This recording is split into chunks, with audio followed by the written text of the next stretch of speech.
little warm yet, but not bad. All right, let's talk pre-spawn fishing. The pre-spawn seems to be every angler's favorite time of year for the simple reason there's a lot of big fish and a lot of fish pushing shallow. Shallow is one of the easiest times of the year to catch those fish because you have so many fish funneled into small areas all at the same time. It's essentially like shooting fish in a barrel.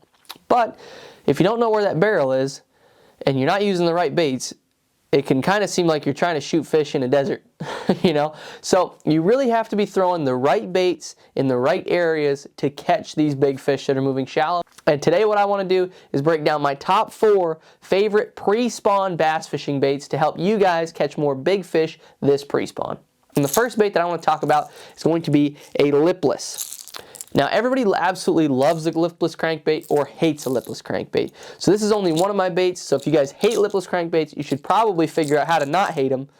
But I also have some other baits that you guys can go off of.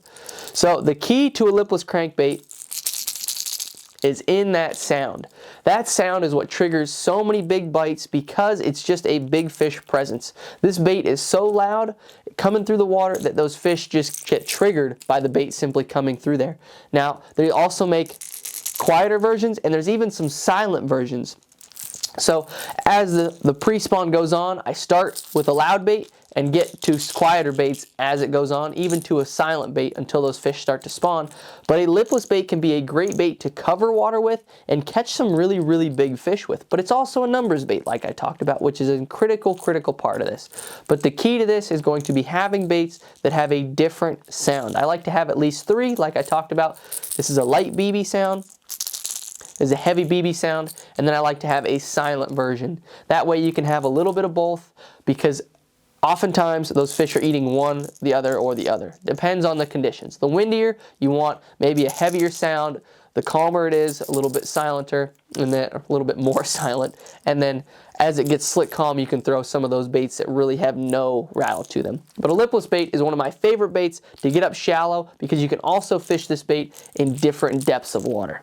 So a lot of what you're going to see with these baits is I can fish them in multiple areas, and it's easy to change depths with this bait. So if I'm throwing a lipless crankbait and I want to kill it to hop it on the bottom, I can fish this bait from 50 feet all the way to 2 feet of water. So that's what I love about a lipless crankbait is it is super versatile, which is what you want in the pre-spawn because that allows me to cover so much more water to really figure out where these fish are at. But that is bait number 1. Now on to bait number 2. So the key to pre-spawn fishing is throwing baits that will catch you numbers of fish, but also catch big fish. Because oftentimes what you have is you have groups of fish pushing shallow, and there's a lot of little males mixed in, but there's also those great big females that we're all striving to catch.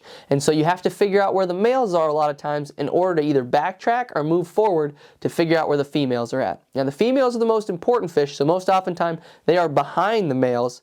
But oftentimes, the big fish can be the first ones to get relatively shallow. They'll be the first ones to get up there and kind of test that water. So what we have to figure out is what baits we can throw to catch big fish, but also catch numbers of fish.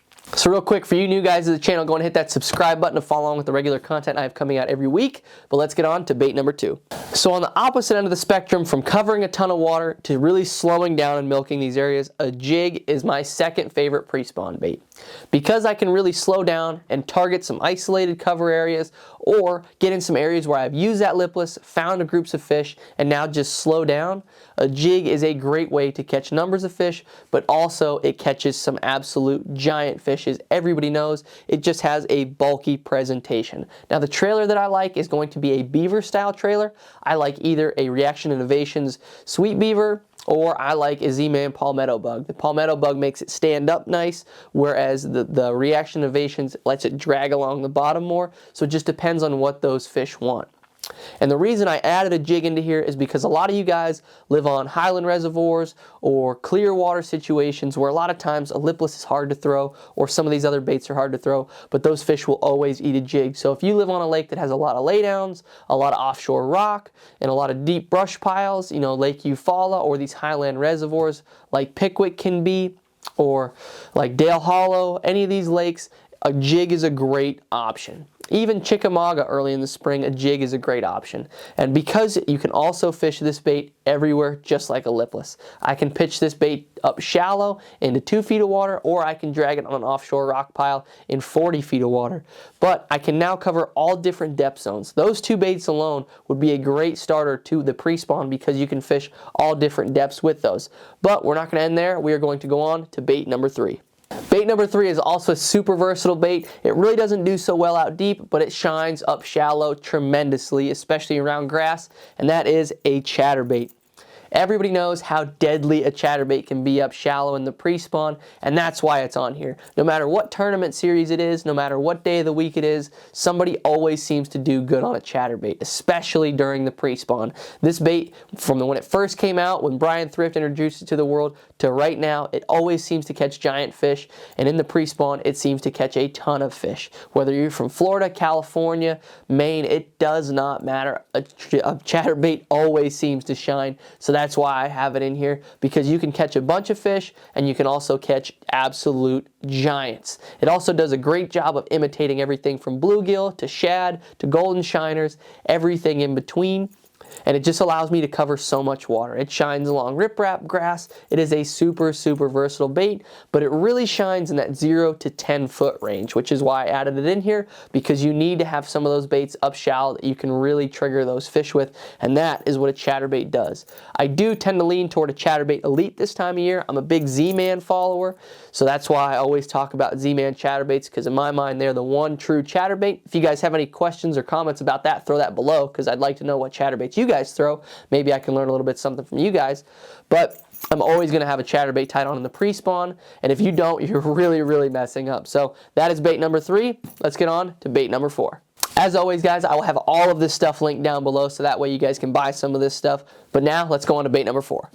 So the last bait that I want to talk about is a personal favorite of mine. It catches me fish all throughout the year, but I feel the need to include it here because we can still get those cold fronts in the pre-spawn, and you have to trigger fish, and what bait triggers fish but a jerk bait? I am a big 6 Sense Provoke fan. I like the 106 DD the best, but a jerk bait does a phenomenal job at covering water, imitating shad, and catching fish when no other bait does. We saw how well Kank Cherry used it on Gunnersville to catch some absolute giants. He got 28 pounds on it the one day, and it truly just shines in the pre-spawn. When you get all those fish up shallow, there's something that's going to make them tick, and one of these baits is bound to do it. But one of my favorite quotes is by John Murray: when those fish won't eat anything else, that's when I throw a jerkbait, and that's why I've included it in today's video, because I keep it on deck, especially in the pre-spawn when all those fish are shallow, because I can always trigger fish. And this bait, unlike the other 3, doesn't always get a big bite, but what it does do a really good job at is finding the weak link in the groups. Oftentimes these pre-spawn groups of fish will move up in groups, like I said, and so oftentimes if I can find just one, I can locate the rest of them and use some of these other baits to really target the bigger fish. But a jerkbait does a really good job at triggering 1, 2, or 3 of those fish in the school, so I know that they're there. That way I can locate them, go in with some of these other baits, and really start to cover it. But it also does a great job at catching those fish when there's a cold front. Sometimes these other baits struggle when that water gets a little bit cold, but a jerkbait will always catch them, even in cold water.